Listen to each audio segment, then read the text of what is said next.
Nakuhaan og video sa usa ka residente ang usa ka water spout o ipo-ipo sa kadagatan sa Maasim, Sarangani atol sa nasinating kusog nga hangin sa maong lugar. Si Efren Mamak sa detalye. Limpulos oh. Gikatingalahan sa ubang residente ang nasiplatan nga water spout o ipo-ipo sa kadagatan sa Barangay Balbang, Maasim, Sarangani pasado alas 9 sa buntag adlawng Domingo. Kini diyang nasinati ang kusog nga hangin sa baybay sa mong lugar. Hinuon ang maong ipo-ipo milungtad lang og kapintulo ka minuto. Taod-taod ni ulan na sa lugar. Salamat gani mi nga wala mga diri sa kabalayan, di agi pas kabalayan daghan siguro ang damage. Ginasuta pa kung dunay naangol sa hitabo.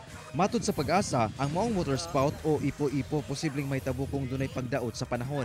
Ito ay nabubuo pag makapal yung kaulapan. Ang tawag namin dyan, cumulonimbus clouds o thunderstorm clouds. Pag makapal kasi yan, most likely nagkakaroon ng pagbuo ng ganiyang senaryo dyan sa gitang bahagi ng karagatan kung saan yan po hihigop ng hangin. Akyat, yan yung formation niya na para siyang panel or imbudo.